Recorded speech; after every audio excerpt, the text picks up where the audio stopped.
Alright guys, how are you all doing? This is MJT Reviews, bringing you the best of model kit reviews. I'm back here again with another one, guys. I know in the last video that I said that I was going to be doing a walrus. I think I'm going to leave that for maybe another 2 weeks, maybe 3 weeks. Because I've seen this and automatically I changed my mind. I know I've been wanting to build this for quite a long time, guys. You know, really long time. And I just figured that it's just been there for far too long now, guys, and I just basically want to do it. So do you know what? I'm going to start it for you guys today, and here we go. So this is the C17 glabemaster REF, and it's also the quarter version as well.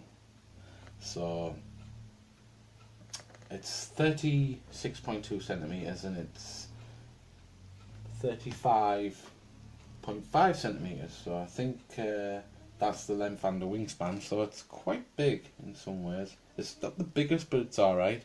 You know what I really would love to see, guys, is if Revell made this into a bigger kit. You know that you've got the 1/72nd scale Airbus A400M Grizzly that I have got myself in the cupboard waiting to be done. The kit is absolutely massive. Why can't you do a kit of the same version like this? You know, Revell. So I really think that this would be awesome if they did it in a big kit. I'm sure all my other follow modelers would definitely agree that this would be awesome if it was a bigger scale model. Just for the purposes that I hate building, like, it's not that I hate it, it's just the little models are just, they're more difficult to work with. And I find that building the bigger models is a lot more easier. It does require a lot more paint though. But yeah, it's not bad. But we're going to start this one right now. So this is an end loader, so it's not one of your top loaders. It doesn't raise up like that, so it opens from the side, which is it is unfortunate because you lose parts that way. I like my kits to open top loader. It's just my preference, but you all have your different preferences, I presume. But let's get this kit out of the bag and get it all sorted.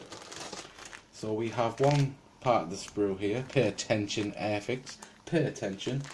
As you can see, there's one bag there, which has one sprue. Another part that has another sprue. And another bag that has another sprue. So you can see there's all individual bags that have sprues. They're not all in one bag. So pay attention, Airfix, pay attention. Because I think you're slipping up a little bit on that. Definitely. So just get these parts out. And I'm going to put the box just over there, out the way. I'm going to get this kit started. So I've got my trusty scissors right here, so I'm going to put them there. I've got my normal scissors that I use to just cut. I use these to cut the plastic off the sprues because they are damaged, these ones, so I can't really cut the decals off with them. These ones are my decal cutters, and they're really sharp and they're really good to work with. They were me mum's, but I did take them. I'm sorry, Mum, I will get you another pair of scissors in place of them, so I do apologise for that. I didn't take them on purpose. It just I just figured that they would help me in a lot of ways. So, and we do get the basic Revell booklet. So, as I was saying with the new tooling Airfix stuff, they've totally altered it around, and they've put like all these red indication marks to show you where everything's going, as I mentioned in the last one. This one is pretty old. I don't know how old the kit is, but I'm sure it'll have a date on it. I think it's around 2008, 2007. It's pretty old. So let's have a little look. It's not as old as the other kits that I have got. I mean, I've had some pretty old kits. I've had some old kits that I've dated back to the 70s, believe it or not. So I've had some really old kits, guys. These are the decals, just look at them, guys. You know, I was tempted to do it in the REF, which is the basic grey colour, but I figured on the REF version, guys, is that it doesn't have as much decaling as the quarter version. and the quarter version just looks so much better, doesn't it, guys? So I think I'm going to do the quarter version. I don't know yet, I'm in two minds. If you'd like to put down in the description, guys, what you would go with, if you'd go with the quarter version or would you go with the RAF version, let me know, guys, because I'm intrigued to know what you'd choose. But I'd definitely go with the quarter one, just because it's a little bit more dazzy, if you know what I mean. It's a little more out there. It's a little, you know, it gives a bit more style. So what I like about this is you've got 3 options, guys. So you've got the normal flying version, the wheels down version, what I choose, or you can put it as a diorama, put the wheels down, you can put the front loading door down and the back loading door, which you can put tanks in and things like that. So what you thinking, guys? Do I do it as a diorama? Do you reckon I should do it as a diorama? I'm intrigued to know about that one as well, guys. I'm sort of thinking diorama maybe, because I'm definitely doing the Sea King as a diorama as well. But I'm not quite sure, guys. I'm not quite sure. But definitely let me know. I am thinking diorama, because I could really make this kit to really be an awesome diorama. You know, I could park it up, put some lights around it, and maybe put like a Willys Jeep in there. Well, not a Willys Jeep, like, you know, that sort of thing, like tanks or, you know, something like that. Because it's got a nice loading bay, and if I can definitely put it on the loading bay as it's going in. I think that would be really cool. Definitely got its nice bone structure about it. So this is the inside of the structure, which is awesome. And then we close it up by this one as well, and that's also cool. The landing gear might be a little bit to argue with, because it's, you know, I don't have any problem with you know, like I said, with little small kits, like the bigger kits, it's so easy to work with, because of, you know, it's manageable. You can deal with like the landing gear and stuff like that. But when it's a smaller kit, you have to deal with so many small parts. Just look, these little small parts here, they can just break like that. They can break so easy, guys, and it's really difficult to deal with. I mean, they can drop on the floor, you can lose them, and then you'll be looking around for ages with a magnifying glass. You know, it's crazy, it's absolutely crazy. But you know, it should be manageable. Should be able to work with it. Yeah, it's definitely got some good advantages to it. I don't know if you can get photo etch for this. You might be able to, you might not be, but I know I've never really worked with photo etch before, so I wouldn't know how to use photo etch. It's definitely out there. I mean, I do want to try it sometime. I mean, you know, guys, I don't even own an airbrush. I mean, most modelers these days have airbrushes, you know, but me, I use the hairy stick. So I do my models by brush, and I've always done that for about 15 years now. I've always used brushes, so it's it can be challenging at times. I would like to use an airbrush to see what it was like. So here are the different versions. So this is the one that's number 99 Squadron, Royal Air Force, and it's based at Brize Norton, Oxfordshire, 2010. And this is what I mean, guys. If you look there, so you can all get a glimpse. If you look right there, you've got a small decal there, and you've got a very small one there and a small one there. And I just think it's so plain and boring, you know. But if you look on this one, just look how better that one is. You know, I've got painted like, say like if I didn't put the white bottom underneath and just painted it grey and then put the quarters on. You know, because I just think it's a bit daft putting the white bit on. I know you're supposed to add the white bit on, but I don't know. Maybe I should. It might be a little bit different, but it all goes the way you want it, really. But I might do the white belly. I don't know. But let me know what you think, guys. Anyway, we'll put that over there for the time being, and let's crack this mother open. See what we have to deal with. quite a lot of plastic. Quite a lot. Nice to work with, like. Whoops, the daisy. Oh dear, dear, dear, dear, dear. Thank God nothing broke there. That was my own fault. I should move that. I should definitely move that. In fact, I think I will move that out of the way. Very nice helicopter. Definitely get that one. This is the BO105, guys, that I did quite some time ago. Nice helicopter. So I'm just going to put that out of the way because I don't want to get it damaged. So let's get cracking on. So this part here, and that part. There's some more there. And then we've got these parts here as well, which I'm going to open them as well.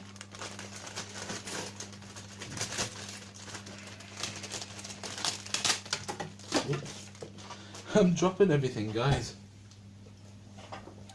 Dropping everything. Right, so we've got 1, 2, 3, 4.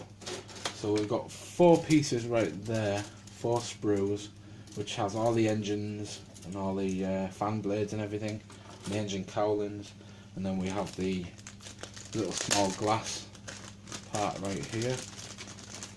Take that out, put that on the floor as well. This is the little small canopy cockpit glass. It's actually not bad.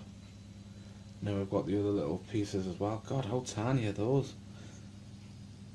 Damn, I'm going to need a magnifying glass just to see those tiny bits. Wow. Those are really small. God damn, Airfix. I mean, Revell. Get those two mixed up all the time.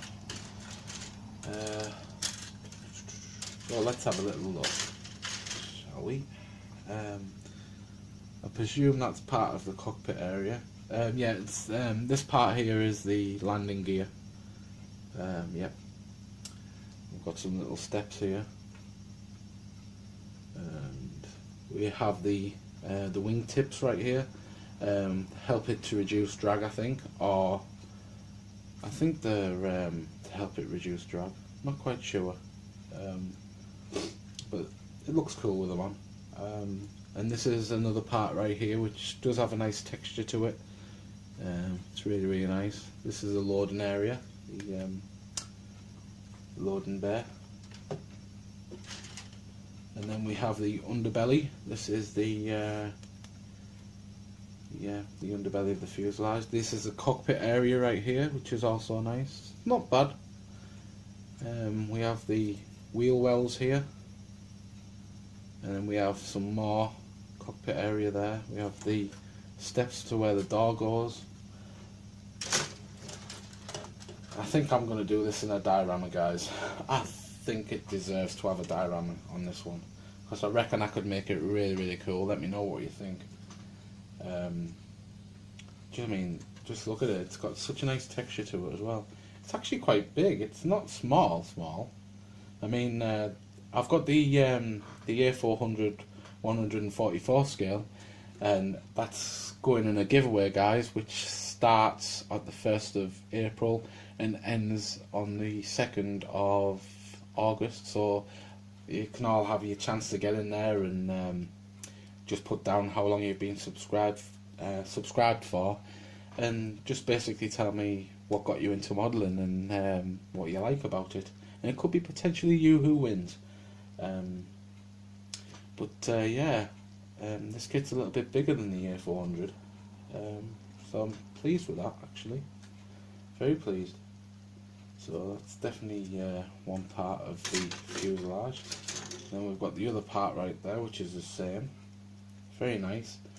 What's nice about it, it's not like dead flimsy. It doesn't feel like it's going to break. Because I've had some kits that have been really bad. Definitely over the years, really, really bad. But I'll tell you what, I'm going to put these kits up just under here. Just rest them there on my leg.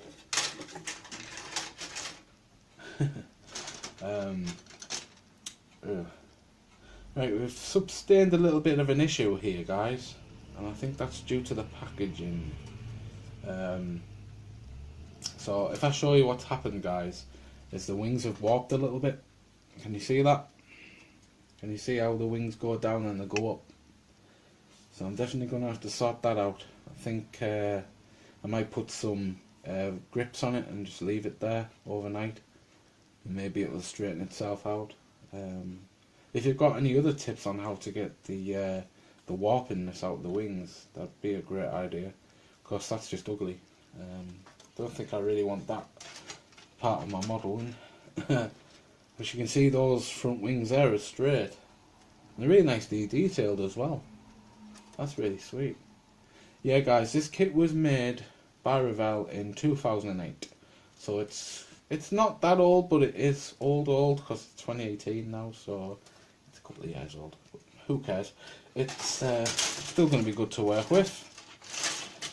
So we have to start with the cockpit, I presume. So I'm going to get my trusty little manual out.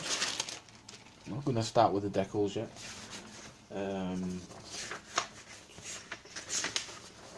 Radio. So back here. So we're starting with the cockpit area. So let's get my trusty scissors. They help me out a lot. And let's get to this part then. So here we have it right here, and as I was saying, what I like to do is just cut away the plastic like that, because these scissors are broken anyway, so even if I just want to cut even further, they just cut anyway. So still alright, still handy to have. So there's the cockpit area there, and then I think we need a bigger bit, so that's number 2, which is this part here. So I'm going to be extra careful with that. And cut it right there, and then I can just pop that off and then put it down there, out the way. I think what I'm going to do is move this out the way for now, and I'll go and drop it again. Always dropping things. Oh, come on. Always dropping things, so unprofessional. I do apologise. Got these little parts here. Those are the little parts that I'm going on about, guys. Horrible parts. So what I'm going to do is get my little blade out, and I'm going to tidy that bit up. So let's have a look. There we go. Just want to tidy it up a little bit. That's all we do. There we go, and that's nice and tidy. Just scraping all the rubbish away that you don't really need, you know. Same goes for this one. So we've got these little bits there, so one part off, 2 part off, and you just want to go careful with the blade, guys. It's all about being careful. Because I've had some really bad accidents over the years with standy blades. I remember one time when I was doing my XB70 Valkyrie, and I cut the plastic wrong, and what I did was I didn't realise I was using the blade. I thought that the scissors were in my hand for some stupid reason, and as I went to go and cut it like that, the blade went straight along and it cut me all the way down here like that, and it just poured with blood. And didn't have to have no stitches actually, because it wasn't deep. As soon as I put like a cloth over it, and after about an hour or so, it just healed.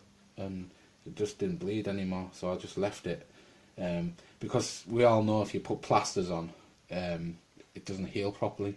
And my mum always told me, if you just cut yourself, and you always leave your hand out to dry out, and then it can heal properly. So that's what I did, guys. So stupid me when I cut myself, and it happens so easy, guys. It happens. And that's why I always say be careful using Stanley blades, because you never do know, you never can tell. So let's get my old trusty glue out.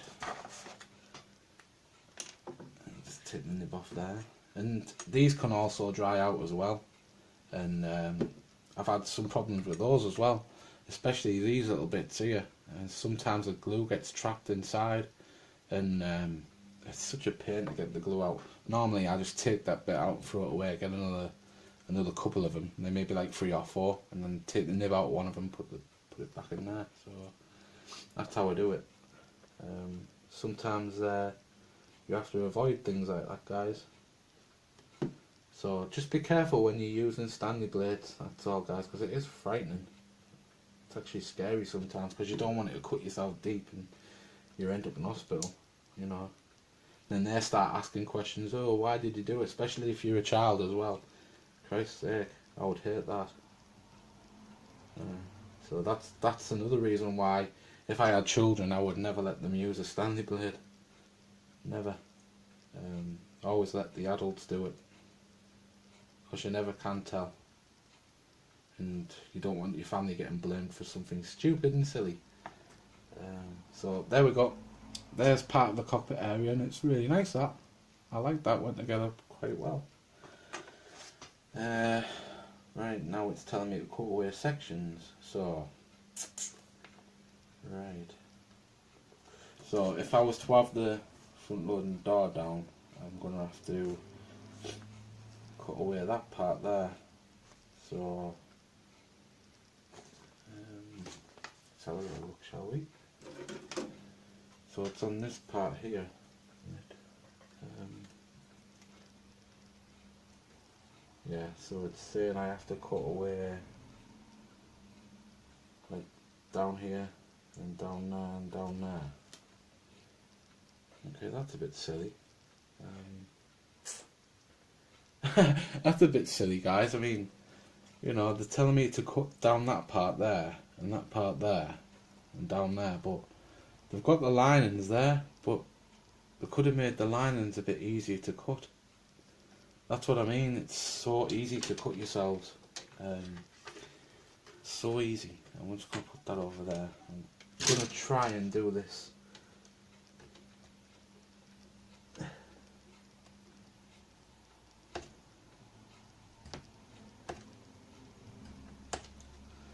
Yeah, it's going to take me quite a while to get this cut off, guys, so